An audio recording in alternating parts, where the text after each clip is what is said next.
Everybody, welcome back to Change Your Perspective, Change Your Awareness, Change Your Life. I am Dr. Michelina, AF, hashtag that felon doctor. And I realized that the quality of these videos does not show up the same on YouTube as it does when I'm filming them. So I need to take care of that. And I will do so. And I apologize for those of you who've been sitting through crappy quality videos for the last, I don't know, however long. But yes, we will fix that. For right now, though, we have an important message. And it's a tough message, guys. Like I said, I'm talking a lot about my own personal experiences in this series, more than I normally do. And because I have a lot personally, my ministry, my teaching ability goes a lot to polarity and duality. That's kind of like, I call myself hashtag felon doctor because it's polarity, right? Like felon and doctor are two very different sides of the societal spectrum. And I have a lot of experience with like those polarities. And so today I want to talk a little bit about life and death. I want to talk a little bit about life and death in very real, palatable ways, and also in very metaphoric ways, because anytime you're going through a transition in life, which a lot of people have gone through a sort of transition through COVID. COVID killed a lot of things, right? COVID killed a lot of things. Now, for me, sometimes I'll call it my caterpillar life. Sometimes I'll call it my seed life, my acorn life. That died for me prior to COVID, right? So that was 2018, where my seed life, where old Michelina was buried. Now, I'm going to speak in metaphor for a minute, and then I'm going to speak in practicalities and physicality. So what I always like to say, for me, personally, my own story, seed life to tree life, caterpillar to butterfly, transformation out in nature, because it's always there. You always have to die to what you were to become what you need to be. Some people are never leaving seed life. Some people are never leaving caterpillar life, and that's okay. There's nothing wrong with it, but you don't see the heights when you're in seed life. You don't see the heights when you're in caterpillar life. Not really, right? And so caterpillar life, seed life, for me was like 0 to 30, 0 to 28, 29. And then 2018 came. I turned 29. Yes, I turned 29. And 2018, I was burying myself. September 2017 to August 2018, I'm just putting a hole in the ground. Not knowing, I didn't realize what I was doing, okay, to my old life. I had no idea that I was doing this. I was just living, but this is what was happening in essence. September and October 2018 comes, get arrested. Life is just, what the hell happened? Everything is like a halt. I take my seed self, my Michelina metaphor acorn self, and plop myself in the ground, right? I just drop myself in that hole. That was October 2018. I'm in that hole, that pit. And then October 2018, all the way through August 2019, life is, putting all the dirt back on. So it's getting heavier and darker and more pressure on that little tiny acorn self, the seed self. And like I said, I'm going to be real with you guys. That's where the death is coming in, right? The death to self is coming in. I have buried myself, my old self, 1,000,000 feet under. This was also, if you're thinking in the caterpillar metaphor, it's a chrysalis. It's a time of isolation. You're in the dark. You can't come out. You're stuck up in this little thing. You are the caterpillar. To the butterfly is a messy transformation in that at this point, you're just an amorphous blob of goo. Literally, a caterpillar completely disintegrates from its old self. Whereas the acorn or the seed, cracks open to its old self and pours forth new life. And so I like both metaphors. I've used them both and they both apply. I like the seed one a little bit better because I'm more of a tree than a butterfly.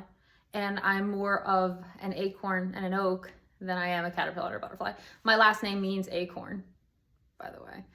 Eichel means oak or little oak. And so back to the metaphor. So in August 2019, what ends up happening in my own personal life is too much to bear. And that was after burying myself for a year and piling dirt on for a year.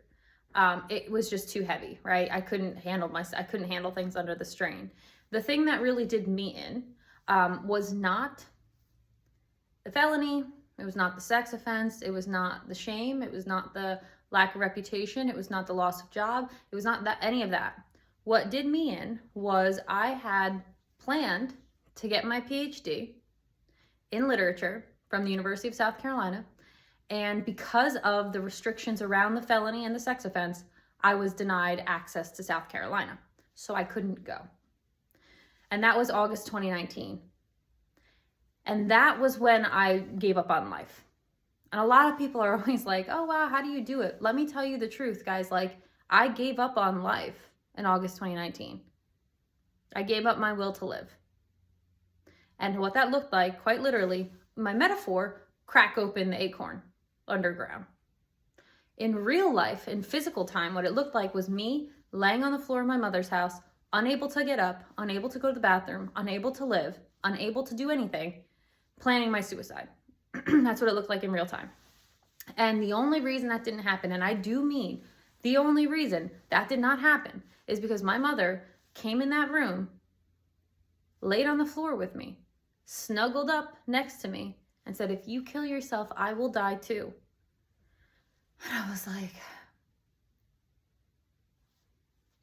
what do I do? I don't want to live and I can't die. So what do I do? So for your girl, if it were really up to me, which again, it's my life, I made the choices, right? But if it weren't for my mother and it weren't for God, I'll tell you right now, I'd be dead. I wouldn't be making it. I wouldn't make it through. I wouldn't have made it through everything. August 2019 killed me. It killed me. It killed old Michelina.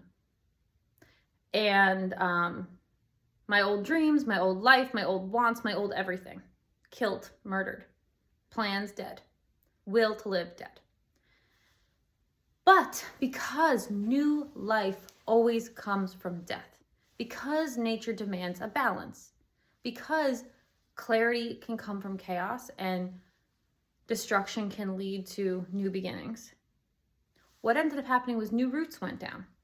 And I was like, okay, well, this old path that I wanted is no longer a thing. I completely had to let that go. And I was like, I have no idea what I'm supposed to do with my life, myself, or anything. I was like, what's true about me? Right? I have all this press, media, policy telling me I'm this villainous character, and I had to decide for myself what is true about me. And there were two things. One, I want to help people. Two, I'm a teacher. That's it. Those are the truths about Michelina Eagle. Okay. That's all I know about myself right now.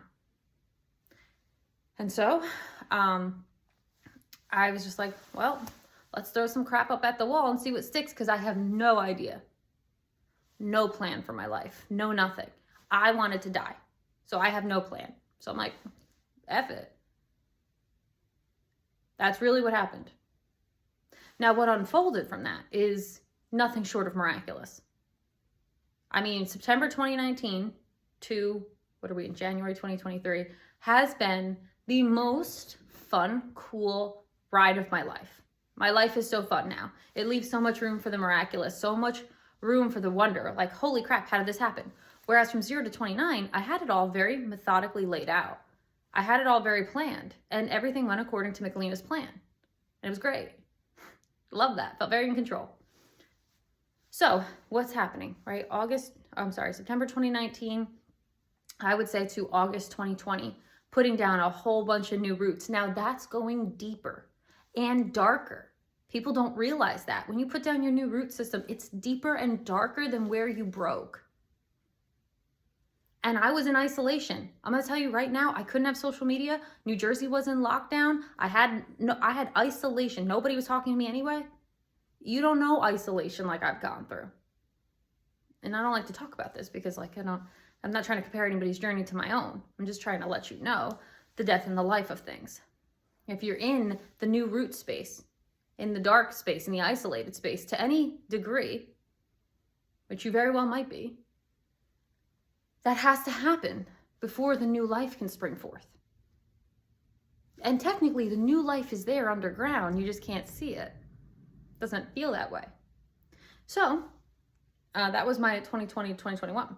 Then what ended up happening in like August 2021 was like things started on the up and up, started coming through, started to break some ground. Little sprout Michelina started to break some ground. That was August 2021 to, I guess, August 2022, you know? And then we're in tree Michelina, producing Michelina, blossoming Michelina. Now, technically, if you look back, I've been producing the whole time, right? I've been doing stuff the whole time. Even in that isolation space, I'm still got my doctorate. You know, you still live. Things still happen. There's still new life amidst the death and destruction. There's not the complete transformation yet. You're not on the other side yet. And I'll tell you right now, if it feels like you're in a winter of your life, which is very possible, spring always comes next. And so polarity is super important. Duality is super important, because if you're going through pain now, it's only going to lead to purpose if you'll allow it. I had to allow it. Otherwise, the death would have led to death. That's what I wanted to happen. I'm gonna tell you right now.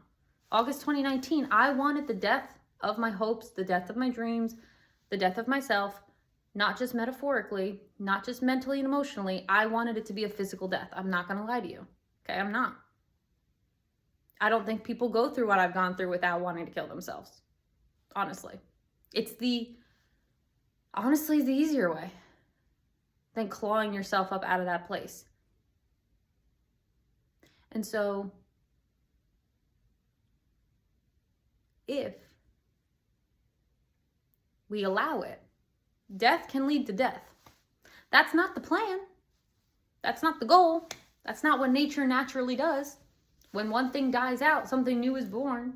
When the leaves fall off the tree, it makes way for the leaves that are coming on the tree in 6 months, right? When the acorn falls and dies to itself, oh, that's how it becomes the oak tree. But again, that process is painful, and we don't always allow the process to continue. Like I said, I would not have even 1% if it was just me living for myself. I would not have. So now people ask me like, how? And it was easy. No, that's a lie. No, it was, no, well, it's not easy. Not at all easy. But you cling on to what you know to be true. I knew that I loved my mother, and I'd never want to hurt her, so couldn't kill myself. That woman has saved my life. She's produced my life and saved my life more times than I could possibly count. I have one anchor in this world, and it's my mother. I have an anchor in heaven, but I was very angry with him. I can't lie to you. I won't get into my whole Christian walk, but I was angry. I was angry he allowed what he allowed. It certainly was, even though it was my fault, my actions, my consequences, right? But physically, in this life, I've always had one anchor, and it's my mother. Thank God for that. So I knew I loved her, so I couldn't hurt her like that. I knew I was a teacher. I knew I wanted to help people, despite what people said about me. And that was the beginning. And then I also knew that I had made this, I still kick myself to this day that I did this, but I was like, cause my mugshot went viral, right? Because my whole shit went viral. So mugshot went viral from California to Australia. Mortifying, right? Completely slandered. And so Barstool Sports writing a piece on me, right? Like, how embarrassing. And I said, God, this is the dumbest shit. I don't suggest, guys. Do not suggest. In the heat of the moment, I said, God, as many people as has seen this mugshot, that's how many people I want to help. Do you know the excavation process to do that? I do. Not fun. But I held on to that too, because that was my mission. I was like, I'm here to help people. If I can go through this, anybody can be dealing with this. And if I can get out of it, anybody can get out of it, right? And so that was the thing. And so what became my mission for me is people have to come home to themselves. And then I believe, and it's just my own Christian mission here, is come home to Christ. Do I care if people do it? No, that's not my business, and I'm not going to ever force it on anybody. But I will say there's no freedom if you don't come home to self and also come home to Christ. Like, it's just, there's not. Cool by me, I don't care. So I held on to the mission. Once I figured it out, which took 2.5 years, okay? 2.5 years. I also held on to some fundamentally true axioms okay, realistically, There is no path career-wise open to me that's going to give me the satisfaction and joy that I had from teaching, because I was very good at my job and I really enjoyed it. And the money that I made from teaching, which wasn't as much as I wanted to make, but still good money. There's no job that's going to exist like that with the record that I have. So the only path open is entrepreneurship. The only path is blaze one yourself. The only thing is create something that doesn't exist, that you can't get fired from. That's really how the school came into be. Because I was like, that's the only path. Burned other ones unintentionally. And that's not necessarily true, you know, but at the time, that's what I thought. That's not necessarily true at all. I also took a lot of risks. You know, I applied to PhD programs knowing, hey, I'm probably going to get rejected because look at this record. And it doesn't matter how qualified I am, people are going to look at this and be like, who cares, you know? Turns out not everybody's going to do that. I was shocked at how many times I applied to something expecting to get rejected and I got accepted. I was like, oh, okay, cool, doing this then. And again, most people don't have the dire circumstances and straits that I have. So I'm just telling you kind of what I went through. But what it did to come to life from death, because that's really the point, right? You have to choose life. You have to choose life when you're in a mental, emotional, metaphoric death. You have to choose to live. That's really what it comes down to. You have to intentionally choose to get out of the things that you're in. And we don't like to do that because our feelings are very strong. But if we will choose life, life will come. And that's what I literally do every single day is I choose life. Do not think it is not just as heavy now. My PO asked me the other day, she was like, so, you know, when did it really sink in? I was like, it's never going to sink in and it always gets harder. It's never getting easier. It doesn't get less heavy when you have a life sentence for sending a picture for a crime you don't really feel like you committed. That never gets lighter. It just gets, you get accustomed to the weight. And then if they add something else on, it's like, oh, there's a new adjustment period. Like, God, okay, here we go. So I choose life intentionally every day. And so people wonder, how do you do it? Because I choose to. It's a choice. This is why I'm always talking about mindset. This is why I'm always talking about heart set. This is why we created a school. Because like, you have to choose to do better. It's not just going to happen. People don't understand that. So, sorry to get too deep on you here and sorry to take up so much time, but wanted to share that story. There's, like I said, I will be talking about duality for the next little bit because there's a lot of it in my life and I've experienced a lot of it. And so I hope that is helpful for someone out there because that's the other thing. I was like, I'm going to show up and make content for myself, which I always need to do, and at least one other person. So when I had like 2 subscribers, I was like, great. That means I'm helping at least 2 people with my experiences. Love that.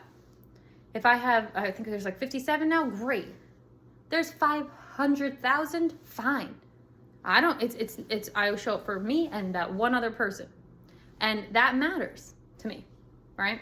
So these are the things I held on to make life come out of death. And it is an intentional choice. It is absolutely an intentional choice every day, all the time. So if you've wondered, there's some of it. I'm going to be talking about this all the time. Not all the time. I'm going to be talking about this through the whole series. I'm going to do better at this quality of video. I apologize. What I see is not what you guys are seeing. I just like looked at it the other day and I was like, oh my God, this is terribly grainy. What is going on? So with that being said, if you like what you're hearing, like, subscribe, leave some comments below, hit the bell, and tell your friends. We'll grow the channel. If not, that's fine too. Either way, I'm here for you. I'm glad that you guys are here for me. And hope that that wasn't too heavy. I should probably put a trigger warning on, my bad. If you are interested in taking aligned action, hit the link, the school's below, and I'll see you guys on the next video.